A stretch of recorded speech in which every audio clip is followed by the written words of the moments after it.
Hello again and welcome to my channel, Bobo Banter Vintage Life, with me, Lisa, a vintage inspired seamstress, dressmaking teacher who loves chatting to you about all things sewing related. Now in today's video I'm really excited about this because I'm sharing with you a lot of the stuff that I'm learning and excited about and what's inspiring me. It's going to feature me talking to you about Claire McCardell, the amazing American fashion designer who really inspires me. I'm going to be looking at how I'm transferring my knowledge of fitting, clothes, so pattern, adaptation, alterations, and I'm turning that knowledge into learning how to draft my own bodice blocks so I can actually create exactly what I'm after rather than me adapting the patterns. I thought it was about time. I put it off for too long. So yeah, a bit of fashion history. I'm going to show you how I'm drafting the patterns, some sewing, talk through my fitting with the toile, and then hopefully in the next week or two I will be sharing with you the actual made up garment, the frock from this whole exciting adventure. So yeah, I can't wait to share this video with you, and I really hope you enjoy it as much as I'm enjoying the whole process. So stick around and I shall see you in a moment.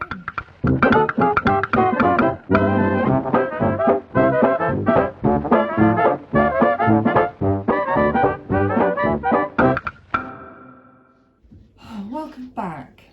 Now on Saturday I taught two classes Saturday morning going into the afternoon, so I was home about 2 o'clock, and I was feeling really pooped, but I thought, you know what, I haven't got the head for sewing, but I am actually going to nail drafting bodice blocks today. So I'll show you a picture of what I'm talking about. So I've got these two books here. I have shown you this Winifred Aldrich book before. So what I'm talking about is creating one of these, drafted off my specific measurements, so that then I can create all the type of bodice patterns that I want. So I think it's good if we go back a gear. I've told you before, I'm a self-taught dressmaker. I've been sewing for 37 years, so I do count myself as a professional now because I've got a wealth of knowledge gained from teaching myself, going on courses, talking to friends who are tailors, seamstresses, costumiers, that work in the industry, there's designers. So yeah, I've pumped them for information and just doing it. Plus being a qualified teacher, I'm confident to teach. I didn't start teaching till I knew I'd made every garment possible that would throw up any issues, and I never feel out of my comfort zone. I love it so much, and I do know I've got the knowledge. So without sounding too arrogant, you've got to know what you know, but I know that I don't know how to draft blocks, pattern blocks. I knew the theory, but I haven't ever applied it. So about 10 years ago, I got absolutely sick of the fact that I knew how to sew, but I was always a bit off with the fitting. So that's why 10 years ago I made sure I learned all the fitting. And now it just seems like second nature to me, understanding, where there's drag lines, so something's pulling too tight, so which bit do we alter, to put more fabric in, where the fabric, there's too much excess, how do we remove that excess fabric, depending on whatever part of the body it's on. I'm really confident with that. I'm confident with adapting and altering patterns to fit. So yeah, I thought it was about time I took this all up again. So I've used a lot of these things before, but yesterday I went out, various things. I had to go and book a venue for some classes, drop some stuff at the charity shop, and then I popped into the sewing shop, and Tim, the owner, is fabulous tailor. It's always pumping him. He's a friend of mine, and I was pumping him for information. So I was talking through what I was trying to draft, and we came up with some ideas of that. He won, quite interestingly, as an aside, there was a sewing competition in the 80s here, way before the sewing bee, and he won it, and it was Princess, seamstress, or Miss Princess dressmaker, and you wore a crown, and he won the competition, but they didn't give him the crown or the title because they said he was a man. So yeah, that's sexism on the reverse, isn't it? But yeah, he won the competition all those years ago. He's really lovely, very talented and interesting. So I went in and got my bits and bobs, and I got some more of this. I buy loads of rolls of this, and what it is non-iron interfacing, and they pre-cut it to 2 metre lengths, quite narrow. But I absolutely love this for drafting my patterns for toiles, you know, because it's so, I'm trying to find a bit that's already done. I'll give you a sneak peek of my pattern I'm already doing. Yeah, it's really see-through, so you can trace over it. It's very flexible like cloth, so I can pin it together even to pin that on me as a toile. I can sew the pieces together when I want to add more in, and it's really cheap. 2 metres, this was £1, so I buy a load and I get through quite a bit of that. So I got a load more of that, and I got some more dot and cross paper, trying to open it up to show you. You know, I buy this on big rolls, but I just buy 5 metres of it. So this is the dot and cross, which is a nightmare to trace through because it's you need it over a light box. Sometimes I just put it over my iPad to see through, but you can then draw all the straight lines and, you know, with the dots and the crosses matching to draft your patterns. And then I went, hold on a moment, Lily, not in the cupboard. No, I've left the big cupboard open. I don't want her getting in the wool and the fabric. And I got a big roll of card. So when I'm finally happy with my blocks that I've drafted, I can then put them onto the cards so they're there to always cut around to make new patterns from. So yeah, I did that. Oh, and when I was in the charity shop, my brain's on wrapped tops at the moment. I found this pattern like 50p. So I thought that one would be rather nice to play with. So rather than drafting, just have a play with this one for making a lovely little blouse to wear. So that was a nice little find too. What's on my mind at the moment is about wrap dresses. Now, I follow, well, yeah, I do follow, but I'm also a subscriber to Tara Dayton's Patreon. The other two I follow, Gertie, Charm Patterns, and Squid School, you know, for the knitting, vintage knitting. And they're like dipping into amazing magazines for inspiration and ideas, and they're people that, you know, obviously doing all the same things that I love. Tara was a lovely find. I feel like I'm a bit fangirling her in my head. I don't send her loads of messages because I think she might be a bit like, oh my goodness, you oddball. I doubt she would actually. But it's been really lovely to find her, because this sounds arrogant again. I really don't mean to, because I'm not an arrogant person, but there's been very few people that have overly inspired me in terms of what they're creating and their energy and their vitality. And when I found Tara, she just did. She ticks all the boxes for me. So I find it really, it's like dipping into the best magazine with all these ideas. So there's 2 things I've taken away from that. One, in her Patreon, she's doing how to draft bodice blocks. So I didn't follow hers. I just thought I'm going to do this myself from the book. So that gave me the kick up the bum to draft my own bodice block, and then I'll go on to draft the sleeve and the skirt and the trousers. And she's drafted, which she's got it on her Instagram, so you know what it is, copying a 40s dress with a wrap over. Well, that is very like the Claire McCardell wrap dress, but just absolutely adored for years. And as I said, we're going to be looking at Claire McCardell, and I thought I want to recreate something more like the Claire McCardell that comes around with but rather than dolman sleeves, I want set in separate sleeves. I knew I wanted the button side here, so I know exactly what I'm after. So Tara, the dress she was drafting, which I do really like, which I might make some point in the future, but I know I want to do the Claire McCardell inspired one first. But the dress I do want to copy from Tara, she made this dress, I've not seen it online, it's called the strawberry dress. And she made her own Halloween-y version called the Strawberry dress. And I was watching the video of that the other day, and I hate directly copying people. I always like to just do my own thing. But how could I resist? You know, the dress is just glorious. I'll pop a picture up for you. She, obviously, like I said, she made it for Halloween, so it's cobwebby material. But I'm also going to show you the fabric.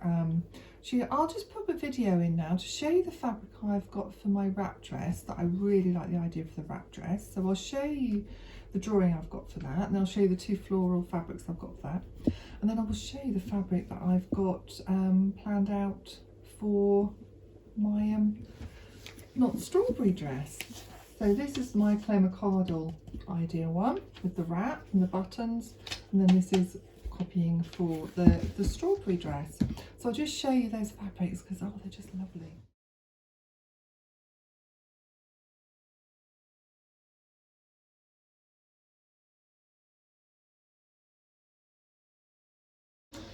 So isn't it lush? Here it is. It's, you know, the most beautiful crepe. It's really, really cheap. And then this velvet flocked net. Oh, just gorgeous.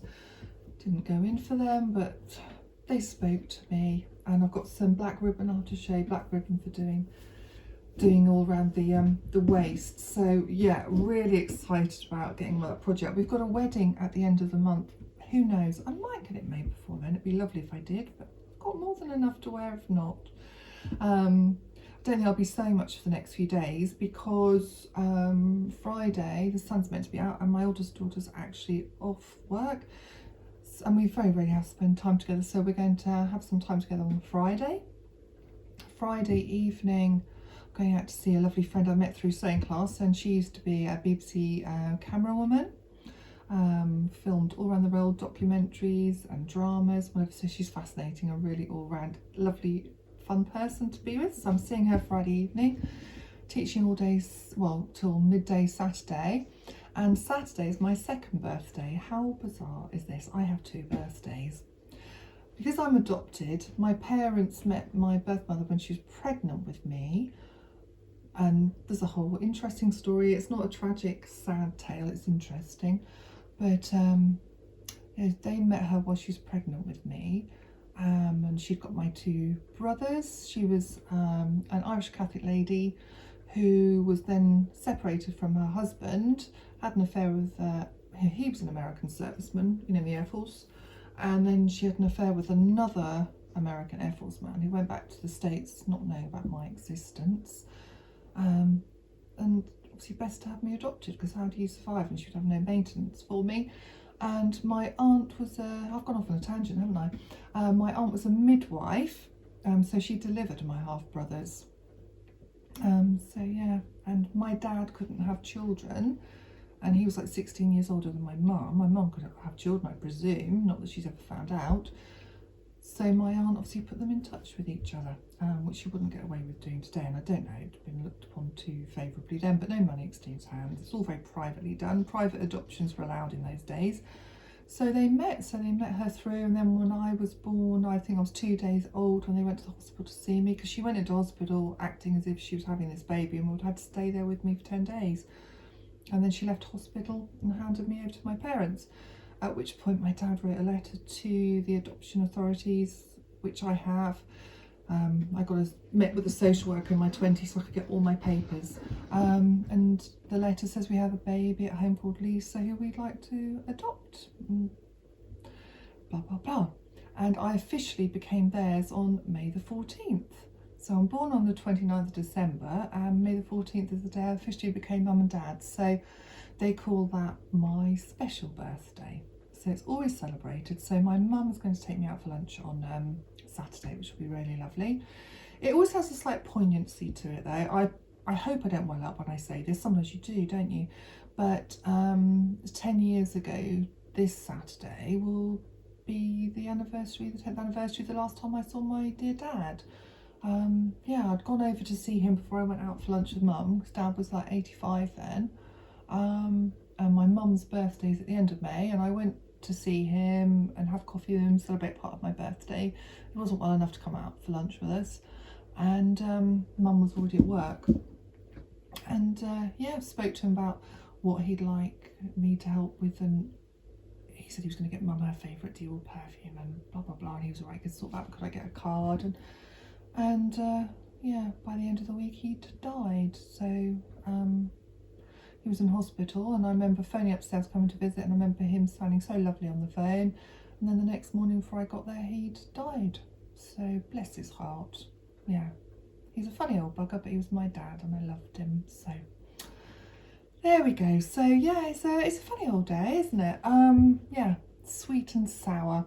So we're doing that, and then on the Sunday I've gone off into all I'm doing. I should tell you all of this because you're probably interested, aren't you? So And on Sunday, there's my favourite vintage fair, Little Vintage Lover Fair, at Mountain Hall, which is like a mini Bridewell revisited type of house. It's just glorious with a little moat around it.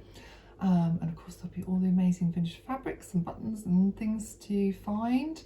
So, and vintage cars, and it's just glorious, and music and people dancing. So middle of the countryside, so we're going to that, and then a dear friend's invited us back to her place, which is just, I just love it. I'd move into their place like in a heartbeat. Has invited us over there for afternoon tea on the lawn after the fair. So rather lovely weekend coming up. No sewing, but really worthwhile because lots of lovely things going on. So we better get back to the sewing. I've shown you my fabric. So I'm going to talk about what's inspiring me with Claire McCardell. Now, you may or may not be familiar with Claire McCardell. If you're a lover of fashion history, you will. If you're an American sewist, you probably will.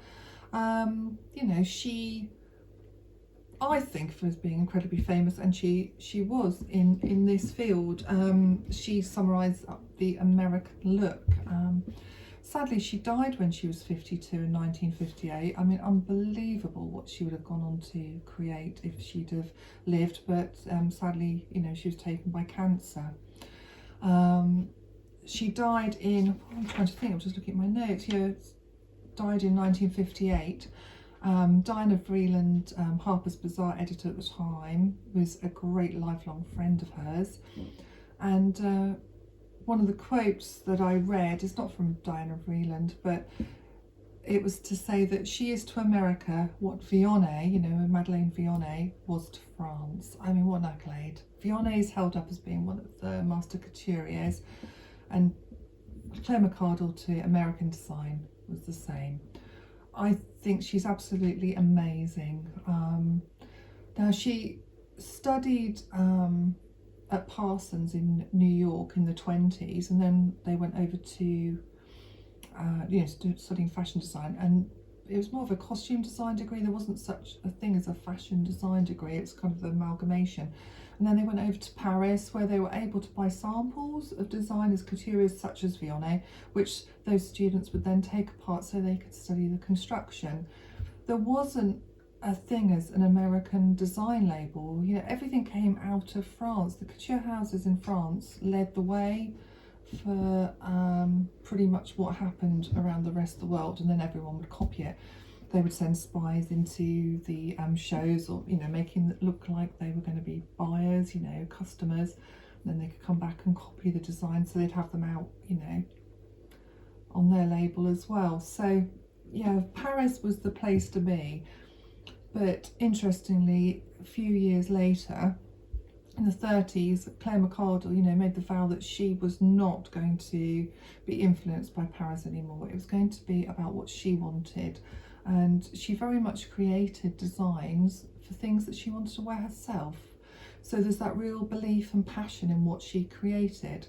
She also wanted to create clothes that suited the women's active lifestyle. No longer were women, you know, from the turn of the century in these tight corsets and meant to faint, have the smelling salts, and they, you know, couldn't like run up mountains and swim and sail yachts and cycle and all the things that were frowned on. The 30s onwards, women had far more active lives, moving into women being in the workforce as well. So she wanted to create clothes that fitted, you know, the sportswear activity, the normal life, the life from, you know, being a busy mum in the home to go out to a cocktail party, cooking for dinners that were about maximum 6 people, not 50, you know, with a ball gown.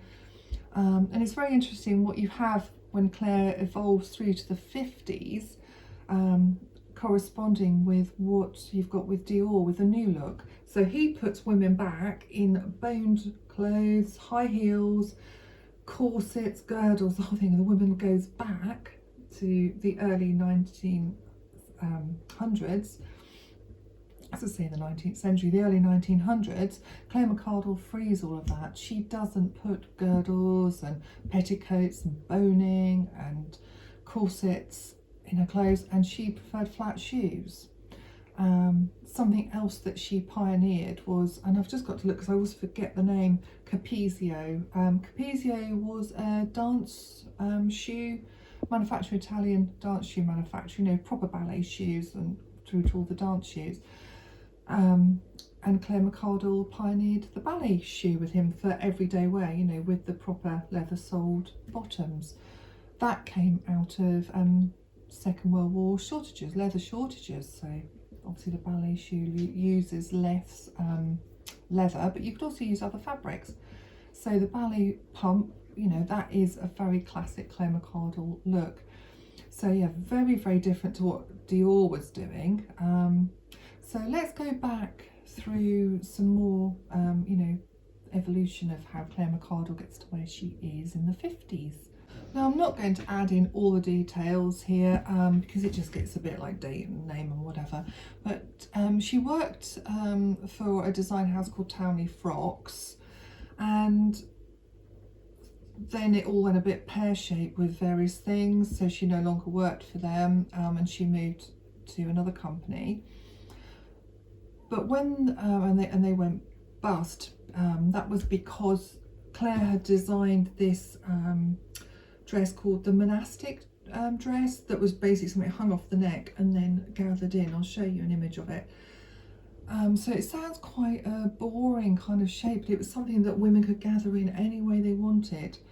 And Townley Frocks, they'd not put it out as label, they weren't interested, but it crept in and it just sold out, and it became copied and copied and copied. It became one of the most popular frocks of the time. I'm trying to see when that actually came out. I can't see the actual date of that. I think it was late 30s. But Townley, they tried to pursue people legally, you know, so they couldn't have the copyright, and that's what financially broke them, and Claire then moved. But about 2 years later, they wanted Claire back, and so she set some strict caveats if she was going to work with them. She said she was going to have the final say on her designs, which, why shouldn't you as a designer? But in those days, the designers just created. It's a bit like when you watch the film Cruella, you know, somebody else gets all the glory, but somebody else is designing the work. But she wanted the final say on her designs, and she wanted her name on them. Yeah, she wanted to have that recognition, really important. And she, interestingly, is one of the first American designers to have named recognition for her design under a house. So yeah, go Claire. So as we move through, we've got the Second World War, and there's all these restrictions. So much fabric is restricted, zips restricted, you know, the metal restrictions, leather restrictions. So out of the leather restrictions, her ballet flats come about. But Claire McCardell's designs actually flourished under these restrictions. She moved over to using fabrics that weren't normally used. They were used, say, in workwear, but they weren't used in everyday wear up to evening wear. So she's turning to twills, to denims, to calicos, to wool jersey, you know, normally fabrics that weren't used in your everyday glorious wear. But under her expert drafting and cutting, they become amazing garments. And I was reading something about, you know, a hooded top she had when she was skiing, and her head was really cold.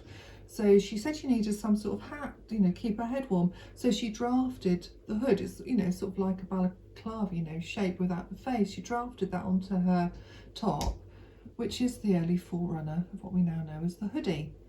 You know, everything you look at with Claire McCardell, her designs, if her designs hadn't been there, we wouldn't have so much the contemporary fashion today. She has influenced so much. If you go to the designers, you know, they will all say, you know, say Marc Jacobs. I can't think of them. My brain's gone dead for the names. I'm thinking of a Japanese designer. I can't think of it at the top of my head at the moment. But you go to them all and they will say Claire McCardell was the one that inspired them. You know, it was that natural progression. So she's using amazing new innovative fabrics. She hasn't got the normal closure, so she turns to either using spaghetti straps, big sash waists, tie everything in. She's using hooks and eyes, you know, or some buttons. She might use the rivet holes to then pull the cords through. So she's thinking of different ways of closures and different ways of doing up your garments.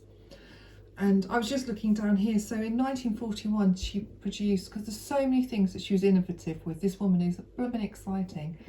In 1941 she produced 5 pieces.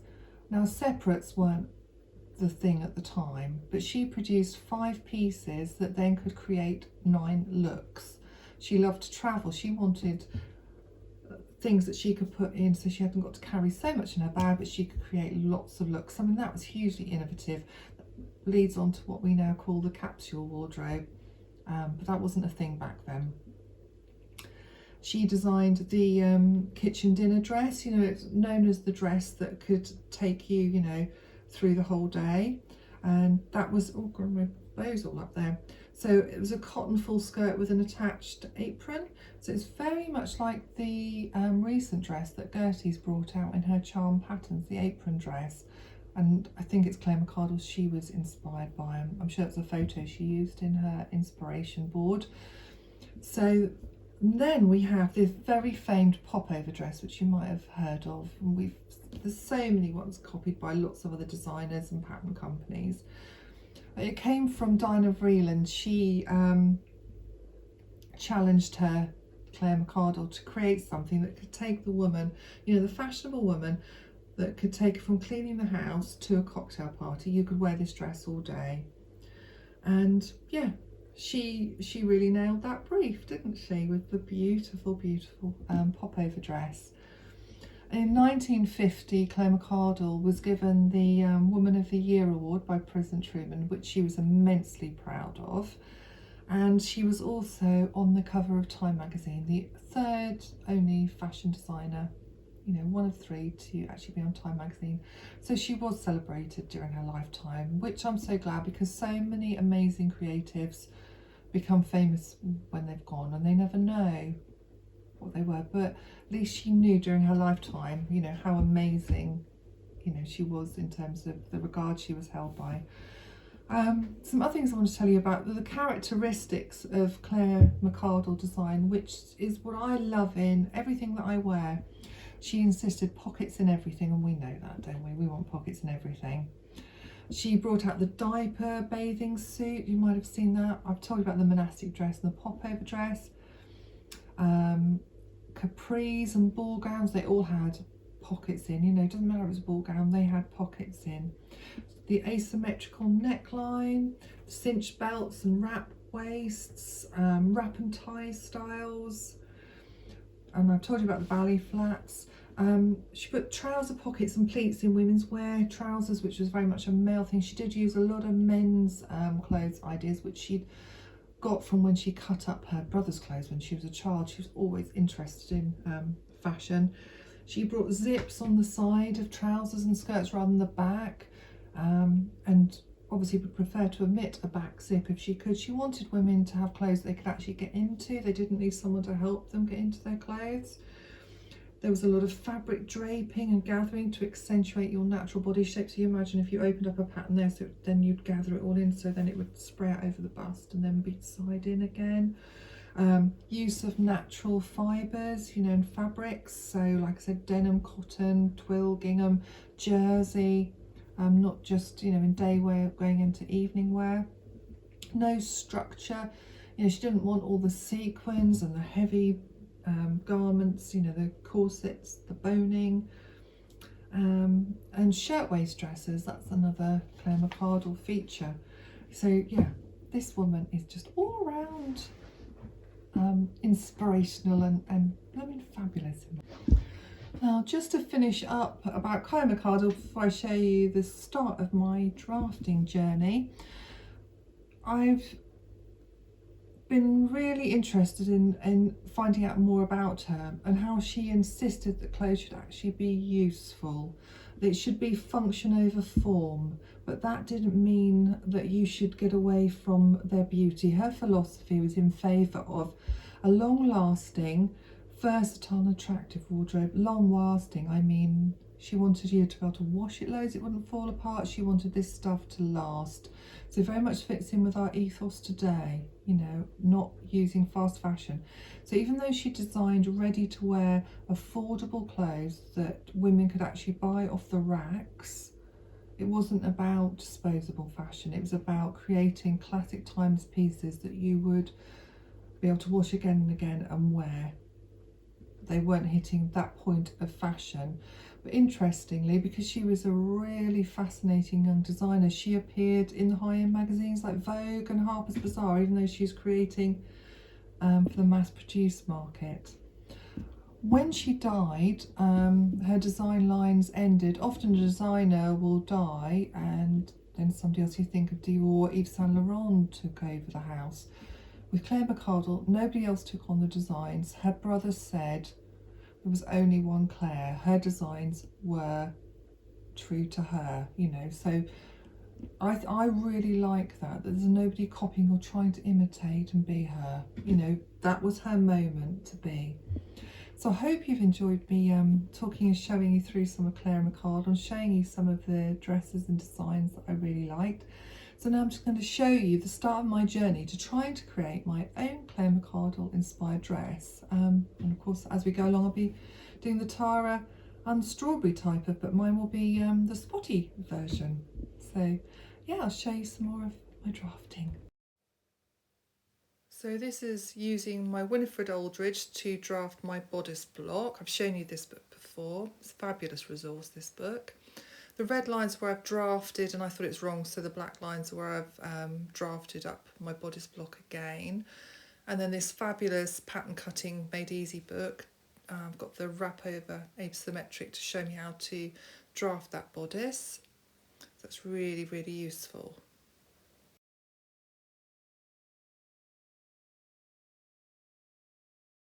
Now I'm tracing off so that I can use these as patterns to cut my fabric. So I'm just drawing around, and then after that I'll add all the seam allowances to my pattern. And here I'm adding a 1.5 with the pattern master, which is quite easy on the straight line, just making in the centre back mark. And then I'll have to go around piece by piece on the curves, just making marks which I'll join up as I go along.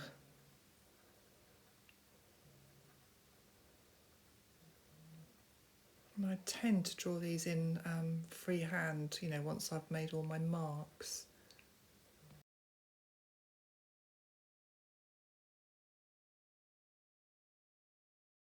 Now I want to put in a side bust dart, you know, underarm bust dart, so I need to draw in a new line and cut through with a hinge to the apex.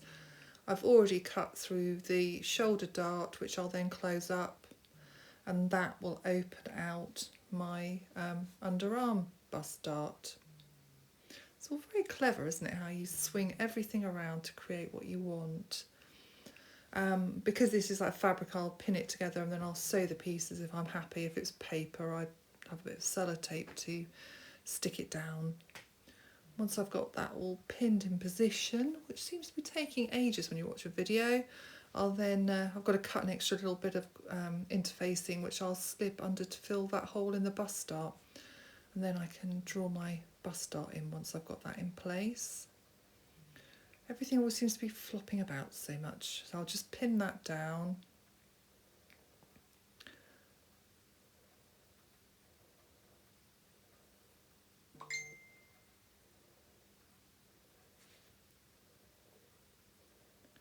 And once I've got that pinned in place and just make sure everything's nice and secure, I'm then going to draw in the centre of my dart.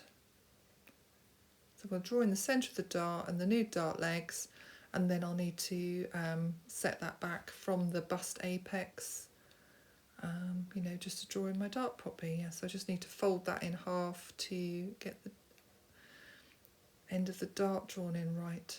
See, it looks quite fiddly what I'm doing. Remember, I'm learning this as I go along, so hope this is useful for you too.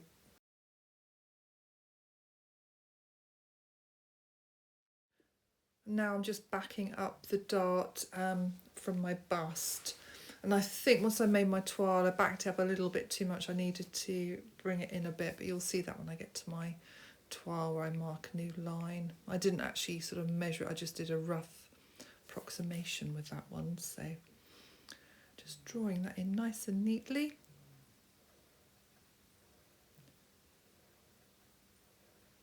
Then I've got to add in my seam allowances around there, all around the dart, and then we will be getting nearly ready to cut out the fabric, which is very exciting to see if this actually fits my body.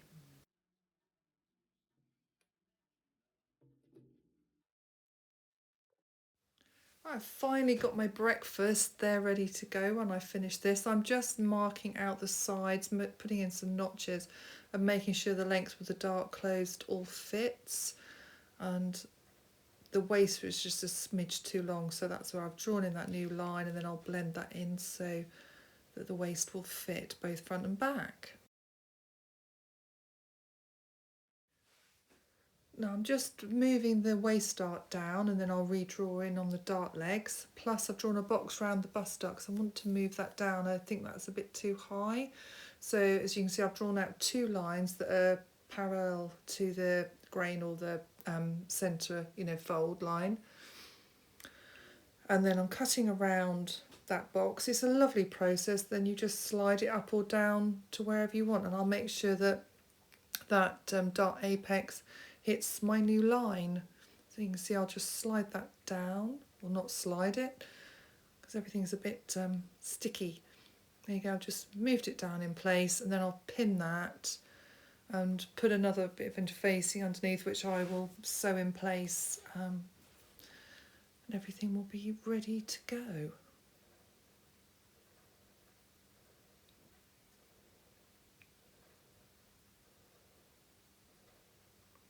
Probably would be a bit easier at this stage if I just use paper, because obviously I can just sellotape or glue it in place, but I much prefer using this. It's so much more flexible. I can lay it on my body for sort of some flat, it's like flat tissue fitting, but it's not a tissue, it's interfacing, but same principle.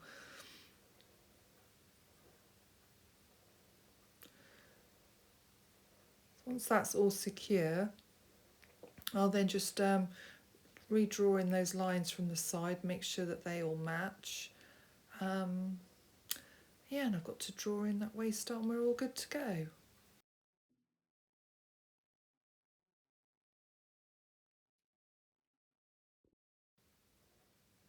Final thing, drawing in my waist dart. I've moved that dot down now because I've moved the bust dart down, so I'll draw into the new legs.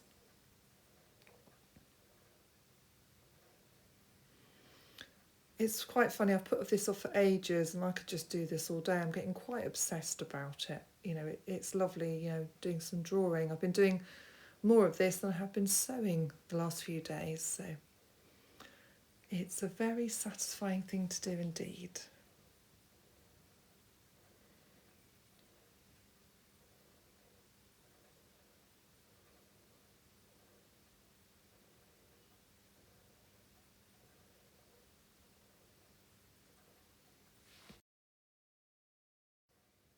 Next up, I'm just laying it against my body. I'll fold over the seam allowance on the shoulder, just checking that everything's in place. So I'm happy to go, and it looks like some very speedy cutting out is going on. Just snipping in the ends of my dart legs so I can easily draw those. And get everything out of the way, put the pins in the dart apex, mark where they want to be, and then I can draw in the darts ready for sewing them up. Then on for some super speedy sewing. Don't normally sew quite this quickly, even though I'm fairly speedy, but it's always nice to see someone at their sewing machine, I think. And then we're really nearly ready to try on, which is exciting. Here I am in my toile of the block that I drafted, that I've just shown you drafting. Now I've realised I've done the armhole depth too long, because if you can see on the side, I've just pinned this side how I want it. You see the bust dart is now too low down, even though I moved it, based off my measurements, but I know I've drafted these armhole darts, because you imagine once you take in the seam as well, it's going to be really, really low. So I've raised that up on the shoulder, pinned that in flat, and I've got really sloping shoulders, so I've made the adjustment for that there. That brings my dart in where I want it to be, but you can see it's coming up too short, so I've drawn a mark here where I want the dart apex to end. And my waist dart, you see it's over too much. My boobs come out more this way rather than out that way. So I want that dart shifted over to end at this point here, so I'll be moving it over. And it's a teeny bit snug on the waist, so I'm just going to let a little bit out on these waist darts. What I always say to my fitting class, you know, if you want to find an inch, you know, either add an inch or lose an inch. Should I step back so you can see? Find or lose an inch in your sewing. Just think of it as the 1, 2, 3, 4 the back darts, 5, 6, 7, 8 with the side seams, and distribute that inch. So it'd be 2/8 of an inch, either adding or taking away evenly across the garment. Sometimes, you know, if the back's too tight, just take the back darts out, the back waist darts out. So I'm happy where I've, as you can see, stay stitched in a line where my seam would be, just so that I can see when I fold it in, I'm happy where that would come.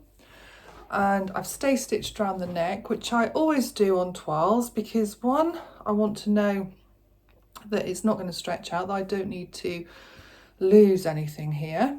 And then it gives me that handy line that I can clip down, and I could always pin this down out of the way, so I'd actually know where that's actually going to sit. So that's why I do the stay stitching there. A few reasons for that. I'm just thinking of anything else I need to tell you. So happy with the length, and just now show you the general fit. So yeah, it's not much to alter, so we're looking good for me to be able to then trace up, you know, do these alterations on the pattern, then trace up a final block. I'll make another toile just to 100% make sure, because belt and braces and all that pizzazz, and then start trying to draft the bodices that I dream of. Thank you for joining me today. I know that was a lot of information, but I've just got so excited with it all, and I just wanted to show you the process of, you know, where my ideas are coming from, where that's leading me to, the sort of things I want to be doing, and I really wanted to share that with you.